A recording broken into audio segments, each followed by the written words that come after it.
The persuasion that broke everything. I never thought a single conversation could unravel my life so completely. It started with what seemed like a harmless request, an unusual one, yes, but still wrapped in the language of family and sacrifice. My boyfriend's brother and his wife had been trying for years to have a child. Every attempt, every treatment had failed, and desperation had slowly carved its place into their marriage. When they finally came to us with the idea of using my boyfriend as a sperm donor, I felt the floor slip from under me. On paper, it sounded clinical, detached, even noble. But in reality, it was something else. It wasn't just helping family. It was giving away a part of him that was supposed to belong to us. I told him no. I told him it wasn't right. I told him there were other ways, other donors, other solutions. I pleaded, reasoned, argued late into the night until my voice cracked. And eventually, he agreed with me. He promised he wouldn't do it. He promised me I was his family, that our future mattered more. For a brief moment, I believed I had saved us. But then came the whispers. A strange change in his brother's wife, the way she looked at me when she thought I wasn't watching, the quiet tension whenever we were in the same room. And the worst came when I stumbled upon messages, late-night exchanges between her and my boyfriend. Messages that didn't read like family discussions, but like something more dangerous, more intimate. The truth spilled out slowly, like poison dripping into water. She had convinced him that if he wouldn't donate officially, there was still another way. That nature could succeed where science had failed. And the betrayal wasn't just the act itself, it was the secrecy. The way they carried on as though I was the fool, blind to the life they were creating behind my back. The irony was brutal. I had fought to keep him from being a donor, and instead I had driven them both straight into each other's arms.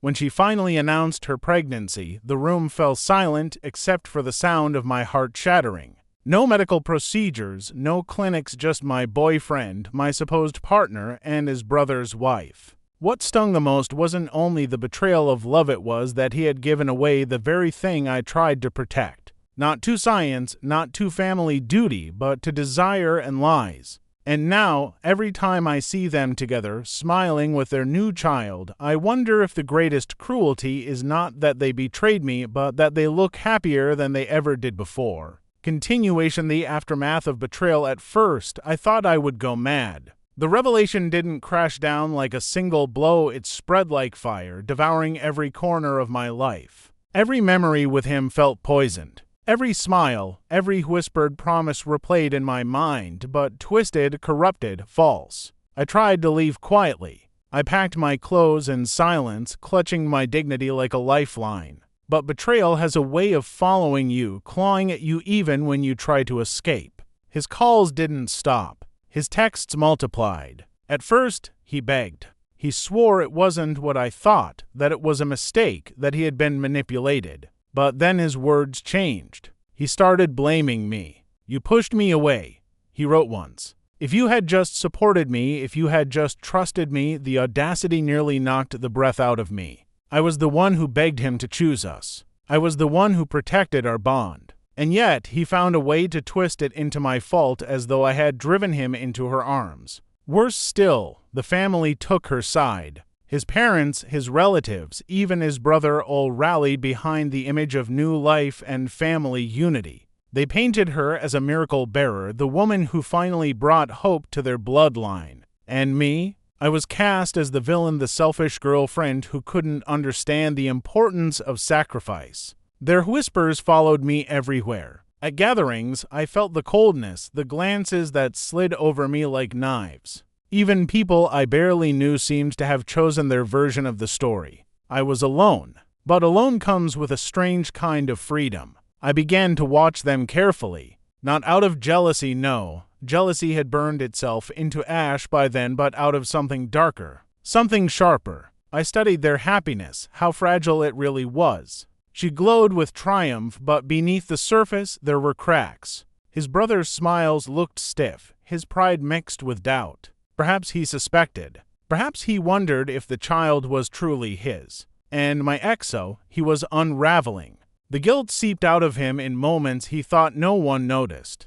His hands trembled when he held the baby. His eyes darted when someone commented on how much the child resembled him. He lived in a prison of his own making, one I had predicted the moment I warned him against this. For weeks, I said nothing. I simply watched, until the day his brother approached me. We met by accident, or so it seemed, at a cafe on a quiet street. He looked exhausted, shadows under his eyes, his voice heavy with unasked questions. And then, almost too casually, he asked me, "Tell me the truth. Is the baby his?" It was the moment I had been waiting for, the crack in their perfect illusion. My heart pounded, but I didn't answer right away. I let the silence hang between us, long enough for doubt to sink deeper into his mind. Then I said, softly, "Ask her. Watch how she reacts."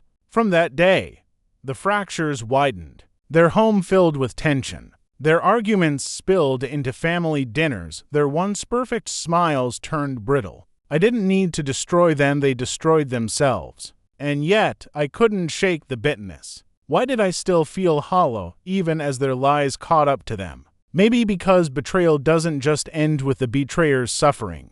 It leaves scars on the one betrayed, invisible marks that never fade. But I also realized something else. Power shifts when truth is on your side. They had stolen my trust, my love, my future, but now I held the one thing they couldn't control, the knowledge of what they had done. And knowledge, when wielded carefully, can be more dangerous than revenge. Continuation, the collapse, the cracks that had begun in their perfect picture widened faster than even I expected. His brother, once so desperate for a child, grew suspicious with every passing week. He would stare at the baby, tilting his head slightly, as though searching for proof in the curve of its nose, the shape of its eyes. Sometimes I saw him staring at my ex as well, his jaw tightening, his fingers drumming on the table in restless doubt. And my ex, he was no longer the confident man I once knew.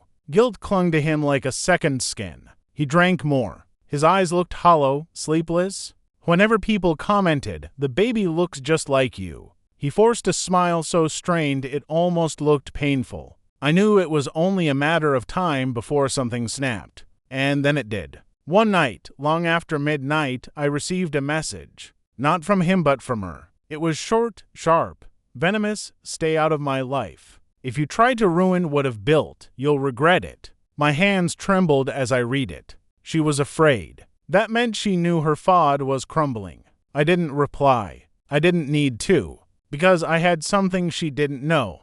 A secret that could tear their fragile world apart completely. Weeks earlier, in a moment of desperation, my ex had written to me. He confessed everything in one long, miserable chain of messages: how she seduced him, how she told him it was for the family, how he hated himself for what they had done. He begged me not to show anyone, and I didn't, not yet. But when she threatened me, the decision was made. The next family gathering was the perfect stage. They celebrated the baby's 6-month milestone, a big event with relatives, laughter, and clinking glasses. She floated through the room like a queen, basking in admiration.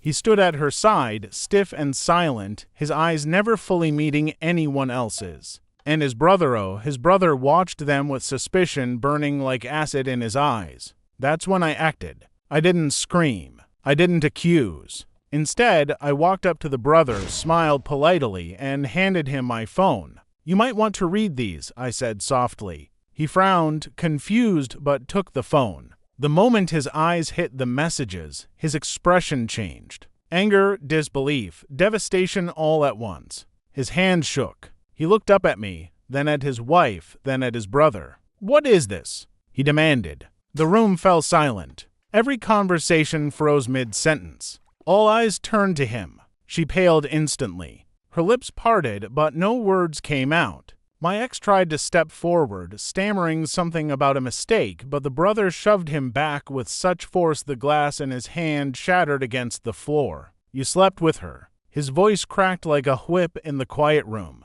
"My wife. And you let me believe this child was mine." No one moved. No one breathed. Tears welled in her eyes, but they were not tears of innocence, they were tears of someone caught in a lie too big to contain. She begged, pleaded, clung to his arm, but he pulled away like her touch was poison. And my ex, he just stood there, destroyed, trembling under the weight of everything he had done. The family erupted. Shouts, accusations, curses. His parents cried, relatives gasped. The image of family unity shattered like glass underfoot. I stood quietly in the corner, watching it all burn. But here is the truth: destruction doesn't always feel sweet. Even as I watched their lies unravel, even as I saw her throne crumble and his brother's heart break, something inside me ached. Because betrayal leaves scars on everyone, not just the guilty. The brother left her that night, child in his arms, fury in his eyes. My ex followed him out, begging for forgiveness, but none came.